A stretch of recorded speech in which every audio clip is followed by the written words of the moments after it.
میں یہ واقعہ ہزاروں دفعہ سنا چکا ہوں، ہر دفعہ ہی ایسے رونے بیٹھ جاتا ہوں کہ پھر میں وہاں نہیں کھڑا ہوتا، پھر میں وہاں ابوا پہنچ جاتا ہوں، میں دیکھتا ہوں 6 سال کی عمر میں میرے نبی کو اللہ نے یہاں اتنا بڑا امتحان دیا کہ جنگل میں ماں کو موت دے دی، 25 سال کی عمر میں ماں مر گئی، اچانک مر گئی، کوئی بیماری نہیں، کچھ نہیں، جس کو آج ہم ہارٹ اٹیک کہتے ہیں، ہارٹ فیلئر کہتے ہیں، اتنا آخری جملہ کہا کل حی میت و کل جدید بال وقد ولدت طہرا، بولا نہیں جا رہا تھا تو بجھتے بجھتے بھڑکتی شمع نے کہا بیٹا ہر زندہ نے مرنا ہے، ہر جوانی نے ڈھلنا ہے، لگتا ہے تیری ماں کا آخر آ چکا ہے، لیکن میں نے ایک بچہ جنا ہے جو سارے عالم کو پاک کر دے گا۔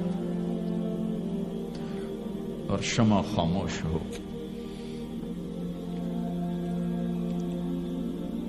کس طرح انہیں دفن کیا، میں وہاں کھڑا یہی سوچتا رہا کہ یہاں قبر بنائی کیسے ہوگی، تو پتھر ہیں، کوئی لوگ گزرے ہوں گے یا پتھر جوڑ کے۔ جب ایمن نوکرانی ساتھ ہیں، ان کو لے کر نیچے اتری، اونٹنی کے قریب پہنچی تو آپ نے ہاتھ چھڑایا اور پھر بھاگے، پہاڑی پہ چڑھ گئے۔ ایمن پیچھے گئیں تو وہ منظر تھا کہ شاید اس وقت عرش بھی رو رہا ہوگا کہ اللہ کے نبی نے ماں کی قبر کو چمٹایا ہوتا سینے کے ساتھ، قبر پہ ایسے گرے پڑے تھے۔ اور جب ایمن قریب آئیں تو وہ نوحہ کہہ رہے تھے کہ پتھر بھی پگھل رہے تھے کہ ماں جی آپ کو تو پتا تھا آپ کے سوا میرا کوئی نہ تھا، آپ مجھے چھوڑ کے کیوں چلے گی، آپ مجھے چھوڑ کے کہاں چلے گی۔ ایمن نے اٹھانا چاہا، انکار کر دے گا، میں نہیں جاتا، میں نہیں ماں کو چھوڑ کے جاتا، کھینچ کے لے گئی، گھسٹتا ہوا بچہ پہاڑ سے اتارا۔ 2 دن روتے روتے مکے کا سفر ہے، پھر کھانا بھی بند ہو گیا، پینا بھی بند ہو گیا، سوائے زمزم کے چند گھونٹ پانی کے سارا دن نہ کھاتے تھے نہ پیتے تھے، اکیلے بیٹھے رہتے، نہ ماں نہ باپ نہ بھائی نہ بہن۔ اللہ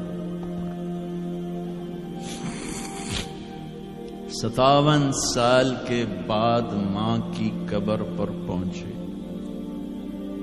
اور قبر کے سرہانے آ کر بیٹھے، گوڈے اوپر اٹھائے اور ہاتھ یہاں رکھے اور سر گوڈوں میں دے دیا، جیسے چھوٹے بچے رونے کی پوزیشن بناتے ہیں۔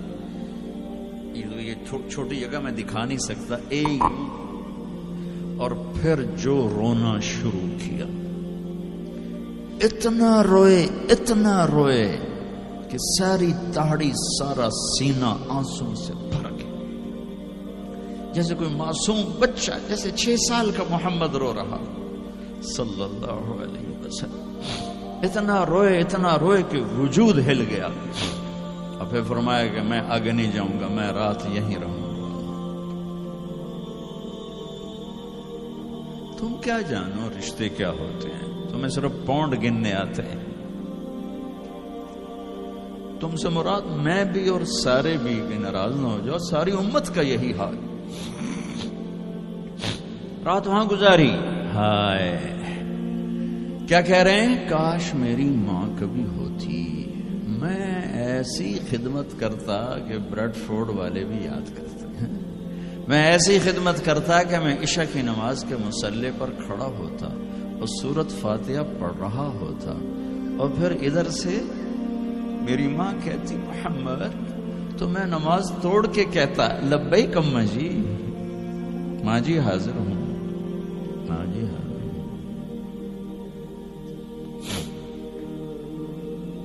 مچھلی کھانا چھوٹا گناہ ہے، شراب بیچنا بڑا گناہ ہے، سود کھانا بڑا گناہ ہے، ڈرگ بیچنا بڑا گناہ ہے، چوری ڈاکے ظلم و ستم کیا امت نہیں کر رہی، بے گناہ قتل، جھوٹے الزام تہمتیں، کیا حشر کر دیا جنید جمشید کا۔ یہ اسلام ہے۔ اتنے نیک انسان، 17 سال سے اللہ کا نام لینے والا، اس پہ گستاخ کی تہمتیں، یہ امت کیا منہ دکھائے گی اللہ اس کے رسول کو کہ جس نے منافقوں کو سینے سے لگایا، عبداللہ بن ابی جیسوں کے جنازے پڑھ دیں. کہاں چلے گئے, کہاں ڈوب گئے؟ اتنا زوال, اتنی اندھیری رات ہے کہ امید ہی ختم ہو گئی کہ پتہ نہیں دن بھی چڑھے گا.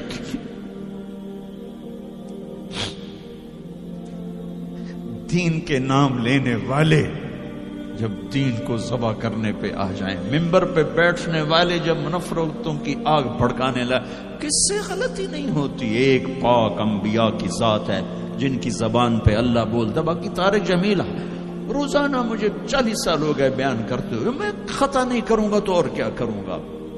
مجھ سے پوچھو تو صحیح, میں غلطی سے کہہ گئے, جان بوجھ کے کہہ گئے, ہو سکتا میں نے غلطی سے کہہ دیا. اللہ نے توبہ رکھی ہے, کفر کی توبہ. یہ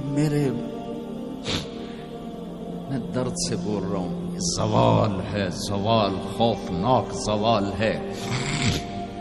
جب ممبر پہ بیٹھنے والے دین سے اتنے دور چلے گئے, طلیحہ نے نبوت کا دعویٰ کیا اور لڑائی کی صحابہ سے. عکاشہ بن محسن جیسے بدری صحابی کو شہید کیا, اتنے بڑے مقام کے صحابی کو شہید کیا. اور حضرت عمر کے زمانے میں توبہ کرنے آیا, آپ نے گلے لگا لیا, توبہ تو سب کفر کے نبوت کے دعوے. میرا اللہ کہتا میں تو ہر بیان میں کہہ رہا ہوں کہ دھرتی گناہوں سے بھر کے ایک دفعہ کہو یا اللہ میری توبہ, تو اللہ کہتا جاؤ سب معاف کیا. یہ میں زوال بتاؤ. آج امت کتنی پستی میں چلی گئی ہے, کس قدر فرقہ واریت نے ایک اجتہا کی شکل اختیار کر لی ہے. ایک دوسرے کو سلام کرنے سے کافر کافر کافر, کتے خنزیر. میرا نبی ایسے بولتا تھا. میں انسان ہوں, بول رہا ہوں, بولتا بولتا کوئی غلط جملہ بول سکتا. گستاخی کا جان بوجھ کے کرنے والا یقیناً دائرہ اسلام سے خارج. عمل چھوڑنے سے آدمی کافر نہیں ہوتا, گستاخی کرنے سے. نماز چھوڑنے سے کافر نہیں ہوتا, گناہگار ہے. نماز کی گستاخی کرنے سے وہ دائرہ اسلام سے نکلتا ہے, لیکن اس کے لیے بھی توبہ کا دروازہ کھلا ہوا ہے. لیکن یہ کتنا تعصب ہے, نفرت ہے کہ ایک آدمی کی 17 سال کی پاک زندگی کو ایک غلطی پر کفر بنا دیا. ایک گراوٹ ہے, زوال ہے. ہمیں بندر خنزیر بنانے کے لیے فرقہ واریت ہی کافی تھی. اس کملی والے کو دعائیں دو جس نے حسن حسین کو ذبح ہونے دیا. تمہارے لیے ہاتھ اٹھو, میری امت کے ساتھ کیا کرے گا, پوچھ کے ہو. اور وہاں سے جواب آتا ہے ساتھ دوں گا.